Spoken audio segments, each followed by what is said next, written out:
Welcome to Scandal Water, where the tea is hot and the conversation lively. Your hosts, Candy and Ashley, will discuss a peculiar story somehow related to the entertainment industry. This podcast might not change the world, but it just might satisfy your thirst for an intriguing tale. Oh, it's that time of day. Tune in and hear what the ladies say.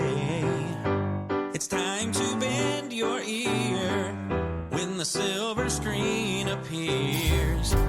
Stories about the stage and screen and everything in between. So come on and join the fun. The curtain opens in 3, 2, 1. Stories and scandal water, it's where you need to be. Stories and scandal water, let's pour you a cup of tea. Hello, Ashley. Hello, Candy. How are you? I am wonderful. I know we both have a common interest in history. That is true. That's one hint already, is this is going to have kind of a historical slant. Very cool. But I thought, just to kind of get things started, I'd ask a slightly unrelated question. I know you recently took a visit to Biltmore. I did, yes, for my birthday. So just briefly, just in a paragraph format rather than, an essay. Just share with us a little bit. You are such a teacher. every episode I'm like, oh, I'm going to get a quiz. This is an essay response. Okay, what is it? No, it's not an essay. It's the paragraph or a Post-it note. Okay. Just like, what makes the Biltmore a special place to go? Because you even bought a membership, didn't you? So you could go back? Yes, we did. Yeah. That feels like it needs to be an episode of itself. But I will tell you, one of the main takeaways that I did not expect to take away from the Biltmore is how much thought was put in to that building. How much thought he put into everything. He even went to the extreme of when he was trying to decide where rooms were going to be, they put up some kind of scaffolding and they said, here is what the view from your bedroom will look like. Wow. You don't do that now. Now we would just build it and, well, okay, that's what my view looks like. He thought of everything down to what his view was going to be, where everything was. I ended up getting a sticker because I like stickers. I collect stickers. I don't know why. I just love them. And I put it on my laptop and I was like, what is this going to represent to me? And it represents put thought into everything that you do. Just remember that thoughtfulness that created this giant house that is still around today. So that's what cool. I took from it. There's my essay answer. Yeah, nice job. Thank you. I've been to the Biltmore. I love that place. And I love history. So like one of the things, of course, that I love is not just seeing the architecture and, but I also like hearing all the old stories of things that happened. But the reason why I started there is because places like that are wonderful.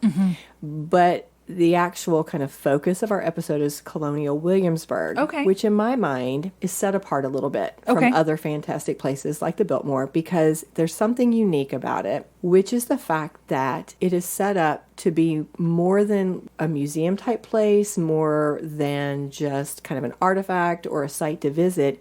It's actually set up as sort of like a living museum. Because they have reenactors, right? Right. They have the reenactors. They have authentic buildings. They've recreated kind of this section of a city.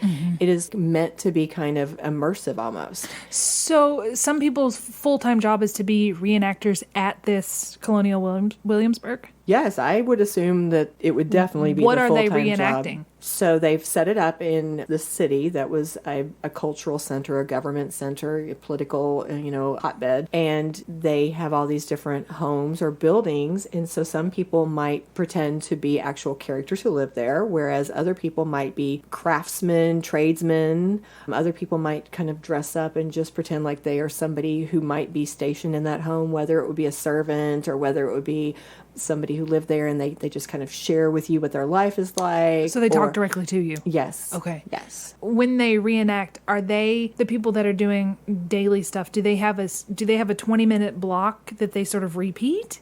Or are they just in character all day, no matter what they're doing? You have people who are in character all day, and you just interact with them. You have people who present almost monologues. So for example, I visited there recently. I was there just in April, partly in preparation for this podcast episode. But I've been there before, and I love the place, honestly. But when we were there in April, we, for example, got to see George Washington as he presented part of a speech, and he just kind of talked to us about his philosophy. And he understood that you were modern? Or was he speaking to you as if you were people from that era? He spoke to the audience as though we were people from that era. That's cool. We also, Lafayette, we got to hear Lafayette speak. Ooh, Lafayette. Yes, exactly. And then just walking through the greens one day, all of a sudden we see this fellow on horseback. Again, it's Lafayette. He's just kind of riding around, and he would just stop, and then he would just start interacting with people, and people would just start asking him questions, and he would respond as though You were from that era. we were from that era. And if you asked him something, he would be like, well, of course, I have no idea what you're talking about. As of this time, we only have this situation. If you were Okay. asking about something that had not Like yet a cell occurred. phone. And then he would find a way to be like, now, if I were to predict, or if I were to make a guess, he would find a way to kind of subtly predict something that might happen after the time period in which he was set. But yeah, they are in character. That's It's cool. Awesome. Yeah. That's cool. We're going to get to how this connects to our podcast theme, which of course is somehow related to the entertainment industry. I know right now it's a little nebulous, but if you'll bear with me, I thought before we jump into... Not necessarily. Reenactors are still actors. They are. It's but a different kind of acting. That's an excellent point, but I'm actually going to take this in a slightly different direction. Okay. However, if you'll bear with me, I'm going to give a little background on Williamsburg first. Okay. Just to kind of give us some context. Yeah, I'm interested. On the website, which is run by the Colonial Williamsburg Foundation, they list their mission, their educational mission, through immersive, authentic 18th century experiencing and programming for our guests. That's how they phrase it. They are going to educate people about this time period. Here's what I found fascinating, because I've actually been there 5 times now. No kidding. I have. I really do love I need this to go. place. Okay. You need to go. But when I was doing a little research for this episode, I learned so much that I did not know, even after having visited 5 times. So Williamsburg was founded as the capital of the Virginia colony in 1699. The original capital, Jamestown, was the first permanent English-speaking settlement in the New World. That was founded in 1607. But colonial leaders petitioned the Virginia Assembly to relocate the capital from Jamestown to a place that was more inland, and this new city was renamed Williamsburg in honor of England's king at that time, who was King William III. So now we have Williamsburg as this very important political place, right? It was one of America's first planned cities. Okay. It was laid out in 1699 under the supervision of Governor Francis Nicholson. It had beautiful Capitol buildings, and it became home to the oldest legislative assembly in the New World. So this was a hot place to be. It was the center of political, religious, economic, and social life in Virginia. Wow. Yeah, fun fact. Again, all these times I'd been there, I was like, oh, hey, this is what a typical city would have looked like in this time period. But no, on this most recent visit, one of the ladies stationed at a home, she was letting us ask questions, and she revealed to us that this would have been like the Beverly Hills of this time period. So it was upscale. It was upscale. It was for the rich, the wealthy, the well-to-do, the well-educated. It was not the place for the normal everyday person such as myself. Okay.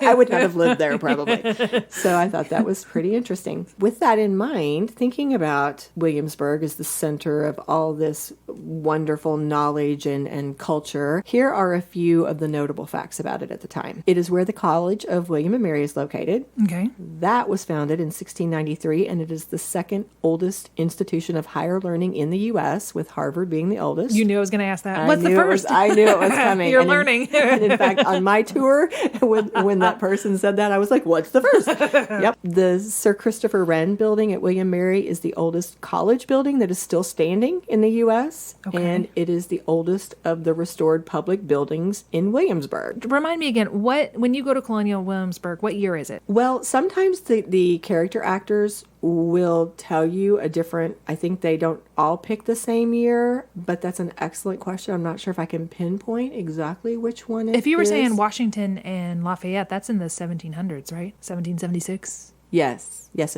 Okay. Yes. Because you're saying 1600s. We don't know a lot about the 1600s. Sometimes I just think, I wonder what life was like. We know a little about the 1700s because of Washington and all those guys, first president. We kind of pick up our history there. But what was it like in the 1600s? Even before that, I don't know. That's just things I think about. No, but you actually foreshadow one of the ideas that I'm going to get into, which is the fact that how do we know anything? Yeah. Like how important is this place for letting us know what life life was like in the 1700s, because without them, where would we be? This Sir Christopher Wren building at William and Mary is still standing, and it is still being used. We'll talk more about that in a minute. A few other things. So famous political leaders emerged from the College of William and Mary, such as President Thomas Jefferson and President James Monroe and President John Tyler. It also had the first hospital that was established in America for the care and treatment of mental illness that was founded in Williamsburg in 1773. And it was the place where General George Washington assembled the Continental Army in 1781 for the siege of nearby Yorktown and the winning of American independence. Williamsburg had a lot going on. Yeah, it did.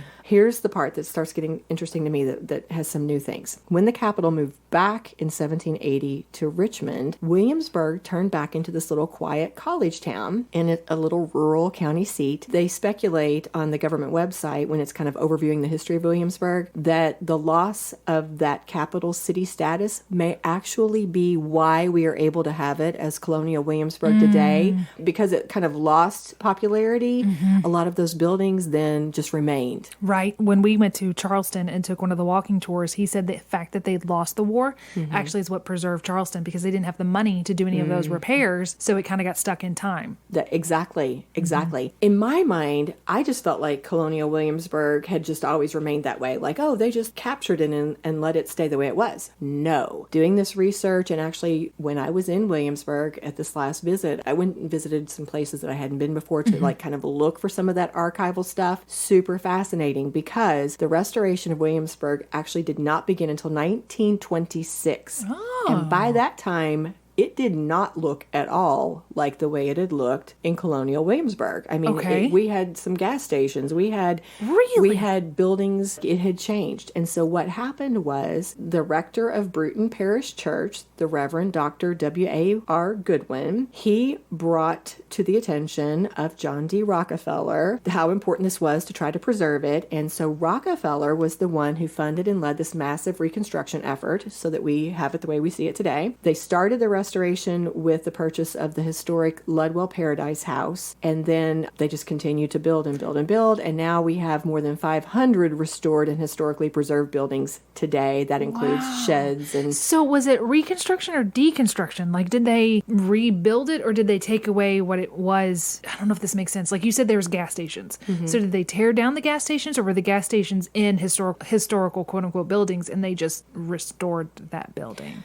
So a little bit of everything. Okay. They had to buy this land. I mean, it is fascinating because I got to see all these pictures. Actually, I think it was inside the gift shop at the Bruton Parish Church that they had almost kind of like this visual reconstruction to show you what had happened. But 88 of the buildings are originals. And so some of those had to be reconstructed. Some buildings had to be moved from other places in the city and put within this historic area. So you had like a lot of buildings that were moved and put in Colonial Williamsburg because they weren't there before. Okay.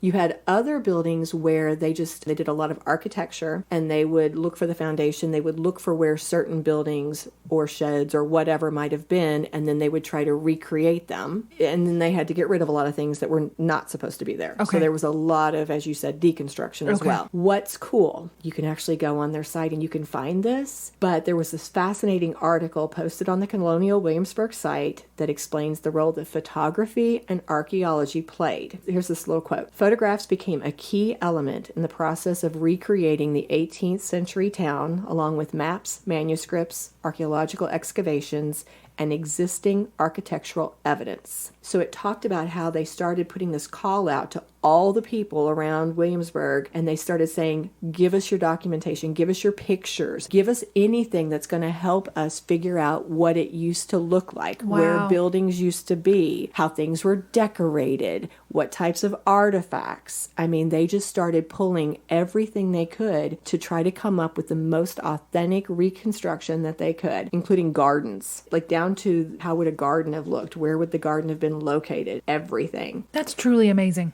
It is fascinating. When would photography have You couldn't have a photograph of the 1600s or the No, 1700s. not this. No. I guess paintings. I don't know. In the 1700s, you probably have certain things that you could pull from. It says on that site that they were so meticulous with all of this archiving of pictures and photographs that now their visual archives encompass 500,000 images. Wow. And so I flipped through and just looked at some of the pictures, thinking about here's how the town looked at this time in 1926 or prior to 1926. This is what I'm seeing now. It was just fascinating. That Or sounds to fascinating. watch, they made them, as they were going through the process, they had to document like every stage. Like, here's how this building looked when we started, or here's how this plot of land looked. And then as they would do every step, they had to kind of record it. So you can literally watch things grow and That's develop. neat. Today, we do have the skilled craftsmen wearing 18th century attire that are, well, COVID has affected this. But Oh, yeah. normally, you would see these craftsmen, these workers, these supposed residents, politicians, etc., all the way, everywhere throughout the place. With COVID, it looked different. Yeah. It was much sparser, but they still managed to make it work. Okay. Yeah, even to like they would have people in the tavern who ran the tavern the way it would have looked playing games that you would have played at that time, or the militia coming in. Oh, neat. Yeah, all kinds of cool things. That is cool. Lots of history about Williamsburg. Now here's the tie to the entertainment industry. Okay. So you have a place like this that is a living historical site. What an advantage when you are making historical film Oh, to gosh, be able yeah. to set your production in a place like this. Yeah, the cost alone it would save you. It already exists. Right. Colonial Williamsburg as a filming location is the focus of this podcast, and I started by looking on IMDb to see how many times it listed Colonial Williamsburg as a film location, and it listed 43 different instances. Wow. Yeah. Now, a lot of those were short things. Maybe establishing shots. Or little educational shorts, but there were 3 in particular that we're going to hone in on today. All right. Okay. Now, you'll be interested in this, so I'll just kind of throw out one more little tidbit. The first earliest listing was a 1940s Cary Grant movie called The Howards of Virginia. Oh, I need to watch that. I have not seen that. I haven't either. The most recent listed on IMDb, they may not have updated recently, but their most recent listing was 2017, a movie called The Renewing. The 3 that we're going to talk about today fall somewhere in the middle of those. Okay. Okay. Before we jump in, do you think we should take a small break, Ashley? Sure, let's do it. Okay. Hey, Mertz! Have you listened to the latest episode of Scandal Water? It's all about some idea you had. But anyways, it got me thinking. Do you think they would let us come on for a second and talk about their show and talk about our show? You know what? I don't think they would mind, but how would you do it? I think I would do it just like this. Hey, it's Bubba. And I'm here with Mertz. Hey, everybody, how are you? Well, we have our own podcast. Mine's called Adventures with Bubba, and his is called It's Your Break. That it is. And we want to make sure that you knew about this new podcast that you're listening to called Scandal Water. And Mertz, why don't you go ahead and just kind of talk it up? Well, it is one of those things that I got started on because Ashley's one of my friends, and I've got to work with Candy before, and got listening to this podcast, and I was like, whoa, this is really, really cool content. And I was like, hey, how do you all go about doing your shows? And gave them an idea like, hey, this would probably be a cool topic. And that's how the last episode came to be, where they were talking about copyright and infringement and things like that. So, wow, it's one of those things that they actually listen to their audience. That is so, so cool. Man, give them a listen. And that's kind of how I would do it. That was actually really, really cool. Really cool. So, Mertz, would you mind being on my show next? I could. What do you want me to do on your show? Well, I got this idea about you jumping a shark. All right. So we are back and ready to talk about a few films or episodes set in Colonial Williamsburg. Well, the first is a story called The Story of a Patriot. I find this one super interesting because I have seen this Really? a few different times. Okay. It is a motion picture that was actually filmed in Colonial Williamsburg. The whole thing was filmed there. It's only 36 minutes long, and it was first released in 1957. Now, what I think is fascinating about it is the fact that it was actually created as an orientation video for visitors to Colonial Williamsburg. Oh. And it's the story of a fictitious Virginia planter by the name of John Fry, who is prominent in various political clashes that lead up to the American Revolution. The actor who plays the lead role of this guy, John Fry, is Jack Lord. Do you know who that is? The name sounds really familiar. Why does it sound familiar? He was the star of the original Hawaii Five-O, That's why. if you ever saw it. Yes, that's why. Okay. Yeah. So, like, if you're watching it, you see and you're like, I know this guy, even though you can tell that this was filmed a long time ago. Again, it was filmed almost entirely in and around Colonial Williamsburg's historical area. Throughout the course of this little motion picture, it points out by name a number of the historic buildings. But what sets it apart from other museum orientation films is that instead of just being kind of informational or almost like a travelogue, it told a narrative. It told the story. It was the story. It gave you the context and it set the story. And according to this article that I read that was in the Virginia Gazette, the film was also ahead of its time in terms of filmmaking technology because it said that the technical advances utilized by the director George Seaton included pioneering high-definition, ultra-widescreen format known as VistaVision rather than what they normally used at that time, which was a standard 35mm film. And they used this 6-channel sound recording system instead of a single-track mono-aural system. It was good stuff for 1957. So the coolest thing to me is the fact that this film was shown for the first time at the Visitor Center for Colonial Williamsburg on March 31st of 1957. And from that point on, it continued to be shown daily for the next 63 years until it had to be paused in March of 2020 for COVID. Oh my gosh. I know, right? It is actually listed as the longest running motion picture in history, which I think is super cool. That is cool. Go Jack Lord. It said in one site that they were tracking the number of people who had seen it, and this is the most recent data they had, but they had their 30 millionth person to watch the film in 2002. So is that how you saw it? Were you one of those people? Yes. Like, I was just visiting Colonial Williamsburg and saw this film more than once. 36 minutes that's a commitment. It is a commitment. And one time I saw it on an 8th grade field trip. Oh. But it was so good because it actually did give you context. Like, by the time you finished the film, you had a better sense not only of the history and the events, but it had kind of introduced you to the city a little bit. So it was worth your time. That's cool. Plus, if it was really hot, it was nice. Yeah, that's true.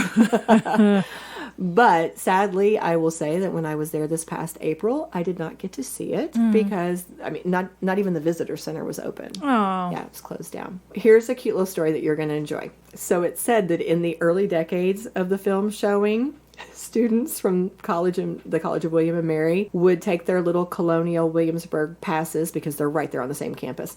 And they would go over to the visitor center and they would watch the film over and over again. Apparently this might have been a cool thing to do. And it said that they would irritate the visitors by performing the dialogue which they had memorized, and they would just kind of say it along with the film. And then sometimes they just thought it was fun to point out mistakes they would see, because apparently at one point you see a bus that's in the distance kind of rolling along, and there's another point where the character gets off the horse twice. So they're just trolling the visitors. Yeah. That's funny. The kids had fun with that. Their favorite phrase that they uttered through the 1960s and 70s as these college kids would watch this was when the character of Fry, his mother, would say, "English goods were ever the best." So their favorite moment. That's cute. So that was one of our 3 films, Okay. but now we're moving on to the second. And I think this one will be much more well-known by our listeners. John Adams, the miniseries. Oh, John Adams was filmed there. Yeah. Now, it was filmed in other locations too, but large parts of it were filmed there. That's cool. That was a good miniseries. If you haven't seen it, you should check it out. And they have that option of pop-up videos. Oh, they do? Yes. Oh. You have one of the settings, like if you're watching it, one of the settings where you can see basically kind of like the little trivia effects. Oh, I would love that. It was amazing. I'd already watched it once, and then I went back and watched it again for that. But just to kind of review, John Adams was HBO's 7-episode miniseries that was based on the book by David McCullough, and it was filmed February through May of 2007. The scenes in Colonial Williamsburg, I should say, were filmed in that time frame, February through May of 2007. And by the way, Tom Hanks Hanks' production company, Playtone, was the one producing the miniseries. No kidding. Yeah. As we've already said, it was only one of the 4 shooting locations, but it was perfect for this film because it's so authentic. So perfect place for filming. But despite the fact that it was so authentic looking, it still took a little work. So for example, in an article published in a Williamsburg newspaper, it talked about the fact that it took a team of about 50 crew members and a bunch of assistants several hours, along with a fake snowmaker, floodlights, and other bulky equipment to try to create this one scene that they wanted to shoot using Colonial Williamsburg restored jail on Nicholson Street. And so the scene at the jail was supposed to recreate John Adams' meeting with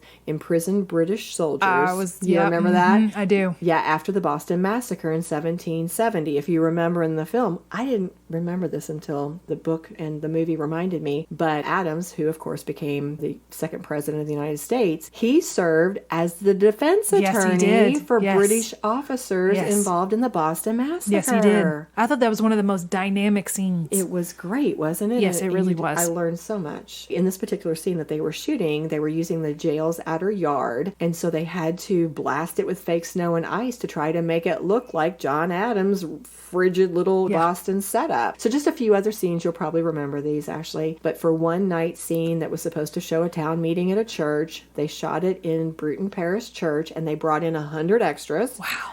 And then Laura Linney, who played John Adams' wife, Abigail. She's such a great actress. She's so underrated. Yeah, but she was there. They had to kind of fix the church up to make it look a little plainer. Okay. You know, to kind of make it fit with that time period, because now it's been spruced up and has a lot more decorations over the years. And they wanted to make it look like a Congregationalist church in the Northeast at that time. Another scene that was supposed to show a tent encampment of the Continental Army, which John Adams had visited in the winter of 1776. For that, they used a grassy area in front of the Colonial Williamsburg Public Hospital. So they had to set up a few dozen soldier tents, and they also had to use special effects to make it look snowy there for that scene. There was another scene that they filmed in the Robert Carter House, where they were showing British officers ransacking an abandoned Continental Army war room. And then they also used the College of William and Mary's Wren building that we mentioned earlier. Remember, that's the one that was on the college campus that's still kind of in operation today. They made it represent a Harvard interior room, since they said that it was designed very similar to collegiate chapels in Great Britain. Oh, that's neat. Yeah, just a little side note here. They are still holding, pre-COVID,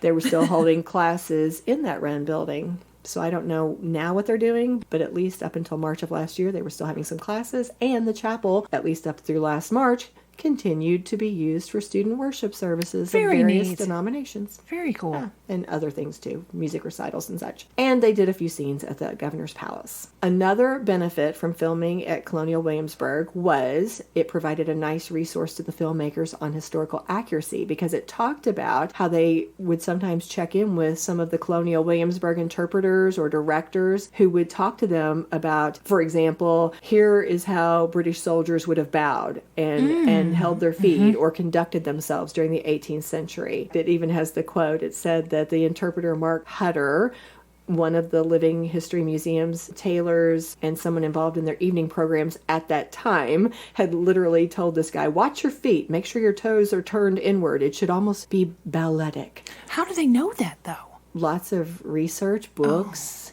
probably some how-tos, because they had all those etiquette manuals, I'm thinking. That's true. But good question though. Just to kind of finish this up, there were some benefits to Colonial Williamsburg as well. Publicity, the locals getting to enjoy watching the process, and it brought in money. Oh yeah. Yeah, it said that the filming happened intermittently, as we said, over maybe 3 to 4 months. At the time this article was written, it was speculating, it was prior to this happening. They were saying they thought it was going to bring in around $60 million in money to Williamsburg and the Richmond area, where they did a lot of shooting. Because of tourism? People would want to come see where they shot? Well, that, and also the fact that they had to bring in 165 production crew members. And they were going to spend money in the town. Exactly. Okay. All that money. 14 hairdressers. Oh, wow. So we're ready for our final production that we're going to talk about that used Colonial Williamsburg as a film location. Okay. And that is Turn, Washington Spies. Are you familiar with that? Not at all. It's good. Have you seen it? Well, here's the thing. My husband, Kirk, he had watched it all the way through, and I had seen just an episode or two and thought it was interesting, but I don't remember what kept me from watching it with him. What's it called? It's called Turn, and then there's the ... Yeah, the subtitle, Washington's Spies. Okay. I did not watch it with him, but then because I knew this episode was coming, it made me interested in it, and I started it again, and now I think I'm in episode 8 of season 1. It's good. I'm going to finish it. Where can we watch this? I mean, I'm watching it on Netflix. Oh, okay. But it originally showed on AMC, and it said that it was based primarily on historian Alexander Rose's book, which was called Washington Spies, The Story of America's First Spy Ring.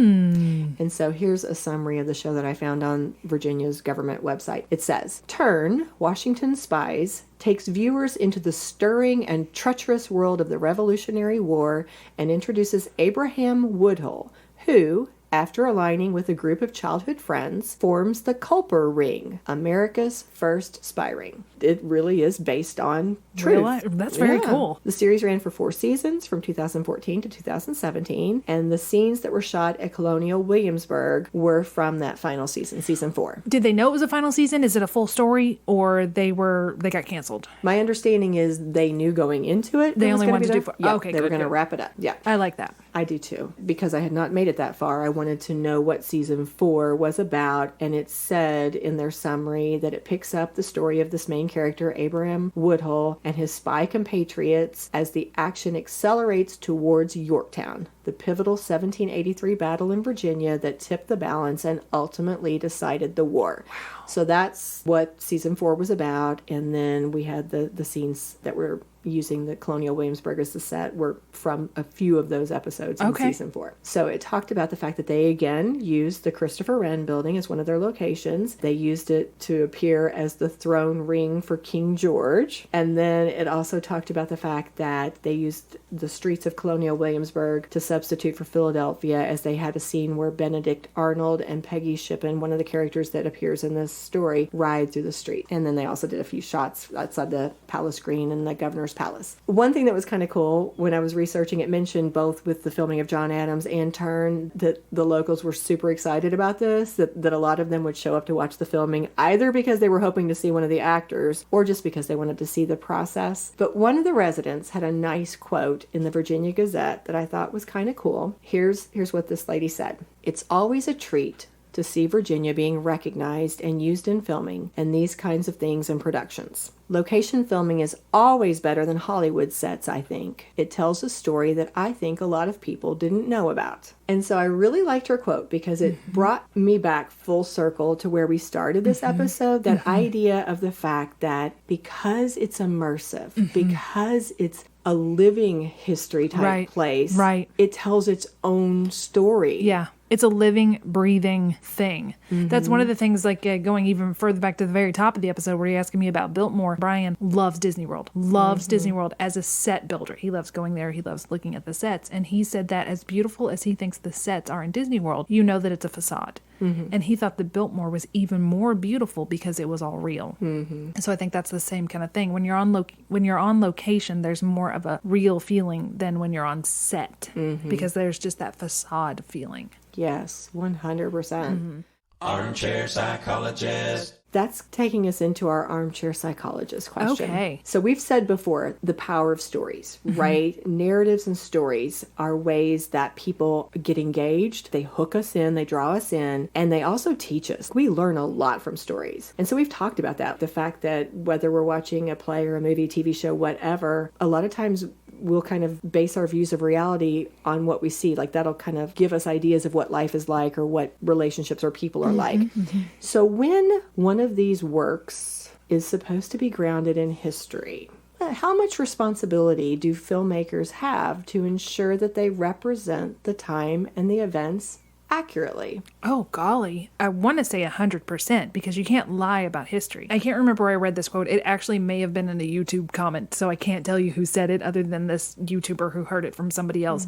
But they said that they had heard once that it only takes 3 generations to lose history. And that's it. So if you don't authentically tell what happened, then the next, if you lie about some aspect of it, it's like that game of telephone. The next person that's been told to, they're going to tell their child, this is the way it was. You see that joke sometimes when people say, I'm going to tell my kids this was the Spice Girls, and it's not the Spice Girls or whatever. I don't know why I picked out the Spice Girls, but they're going to say, I'm going to tell my kids this. Well, that's how you lose history. I think as much as possible, be as accurate as possible. So if you have to blend fiction and fact in order to shorten it, then I think you have the responsibility to also release the fact. We recently watched the HBO miniseries Chernobyl. Oh, I did too. I saw that a while back. Okay, yeah. Really, really, really good. And what they did is they had a podcast, I think it was a podcast that came out at the exact same time that said because their theme for Chernobyl was truth, they wanted to be very specific. Like Emily Watson played a scientist, and they said this is a conglomeration of all the scientists. So she did not exist, but these themes did exist, and here's what we had to fictionalize. Here's what was fact. And one of my favorite podcasts, the 1865, they did the same thing. So they released the episode, and then they immediately released a behind-the-scenes episode where they said, here's what really happened, here's what we fictionalized. So I think that's your responsibility, is to be as truthful as you can, 100% if you can, in your story. But if you can't, then also release a companion piece that says, as far as we know, here's the truth, here's what we had to fictionalize just to get the story across to you. I have so many thoughts in my head. My brain doesn't know where to start. It's funny. Okay, so I'll start here. Being interested in history, many, many times when I watch something that's based on a book or something that's I know to be true, I'll end up reading the book then later. So, for example, October Sky was a really great Rocket movie. Boys. Yeah. And when I read the book later, the book definitely, there were some things that had been Hollywoodized. There were some details, different things that had to be changed, whether it was because we have to shorten the story. They did the same thing. They collapsed a couple of characters into one because it was made the storytelling simpler, those types of things. And because I read the book, then I did know the truth. Right. But I know a lot of people are not going to go read the book. Right. Now, a podcast does seem more accessible because it's a lot more, I don't know, it's just friendlier to be able to just listen, as people tell us the truth. But then I think about how many things, we've said this before on this podcast, for longevity. You start with something like A Little House on the Prairie, and in the beginning it might have had a lot of Call truth. the Midwife was the first, that book, and then they ran out of stories in the book, so then it just became complete fiction. Right. I mean, and all of a sudden it'll go off the rails. Yep. By the end of Little House on the Prairie, I mean, there was Pure drama, pure soap. So that is one of the thoughts that comes to my mind. The other thing that I think about is, how does history get twisted because of what's left out? Because of what's not told. Right. As an editor, I know you're magical with your editing skills, and a story is told simply by what we choose to omit. And to put in, or how we want to angle it. And I think about, oh gosh, what was the title of that? I read the book and saw the movie. It was the ladies who were behind the NASA space program. Oh, Hidden Figures. Hidden Figures, yes. And I think about how totally oblivious to that whole storyline, to their incredible participation in that program and contribution to history, and I had no idea. Right. I guess in a way, what responsibility do filmmakers have, not just to be historically accurate if they're making a film, but also to try to represent a full story. Right. To choose to tell. I almost feel like when you put that vague based on a true story at the top of your play, at the top of your movie, I feel like immediately after, in the end credits, I mean, you're not going to do it in the opening credits, but at some point where the audience will see it, you should have, for more information, go to, and then list a book or list something so that people can, if they want to, because some of it has to be, like when you said, I had no idea, it kind of struck me, because I didn't either. But then what part do we have in that? Okay, so we had no idea, but we also never went and looked for it because that wasn't necessarily our field of interest. We're not, I don't know, I'm not interested in space as a hobby. I don't look into it a lot. So I would have missed this story. But for people who are into space, I think look at all aspects of it. See what other stories you could have missed and kind of seek those stories. Look for the history, because only by learning about history can you learn about today. Because I've said this before, I don't think that there's anything new under the sun. So usually history history repeats itself. And if we know what happened in history, then we can kind of predict, oh, I know what this is. This is coming around again. Yeah. Yeah. No, good points. But on the flip side, the more we talk, the more I kind of turn myself in circles because then I have to give credit to the filmmakers because so many times I ended up reading or learning more about something historical because they brought it to my attention. Right. I go straight to IMDb and look at all those trivias and say, okay, what was true? What was not true? Right. Time and time again. And I do love that. I do love the truth versus fiction within this account. Maybe there should be some kind of website for historical movies where somebody just keeps a running tab of, so you can go to John Adams and they're like, here's what you're looking for. This was true. This was not true. And everybody just contributes to it. And it continues the historical record. You know what? It probably is almost there because every time I look something up, I'm able to find it, you know? But I'm saying like a catalog. Oh, I see what you're saying. Like a worldwide, everybody put your info right here, like a Bible of history kind of thing. Maybe you should patent that idea. Maybe. Or you either start it or it probably already exists. But if it doesn't, I would like to say I copyright this idea. Right now, I have spoken. It's hers. She's claimed it. I have. All right, I have. Make note. Yep. Okay. So before we close, if I could just insert one quick thing, I wanted to give a quick shout out to some dear friends who are educators with whom I've worked, but who have also been very involved with Colonial Williamsburg. Oh, what do they do? Well, Cheryl Atkinson is an on-site coordinator. Like she's kind of right there in the thick leading their educational program. And her husband, Ron, has done some work with them too, but she's there right now as a matter of fact. And so not only did they give me some insights about Colonial Williamsburg, but I just appreciate, we've talked so much about the importance of education and how. What a cool job. Right? Quick shout out to them and for the work that they do there. Absolutely. All right. Well, that sounds like a really good way to wrap up this episode, Ashley. Yeah. So who do you want to toast today? How about the fella who took that idea of preserving Williamsburg to John D. Rockefeller and caused all of this to be put in motion so that we can enjoy it today? Let's see. Reverend Dr. W.A.R. Goodwin, who was the rector of Bruton Parish. We need to cheer Reverend Goodwin. Goodwin, you are a good man. Cheers. Cheers. This episode of Scandal Water was executive produced by Candy Thomas, that's me, and Ashley Raymer Brown. That's me. It was researched and written by Candy Thomas and edited by Ashley Raymer Brown. All music was written, composed, performed, and mixed by Josh Martin. The artwork was designed by Matt C. Adams, while our website was developed by Joshua Reith. If you like what you hear and you want to help keep the Scandal Water brewing, please go to our website, scandalwaterpodcast.com. Just click on your podcatcher of choice, then hit follow to subscribe. And while you're there, you might as well leave us a 5-star rating and review. And don't forget, it's always more fun when you share your tea with others. As a reminder, this podcast is purely for entertainment purposes. The thoughts and opinions of the host during each episode of Scandal Water are their own and do not reflect the opinions of any future guests, advertisers, or clearly professional psychologists. Thanks for listening. Playtone, he did that because of that thing you do. Tom Hanks' company? Yeah. It was Playtone Records in that thing you do. And that was his first movie. That's cool. That he wrote. You really do have. I know, it's stupid.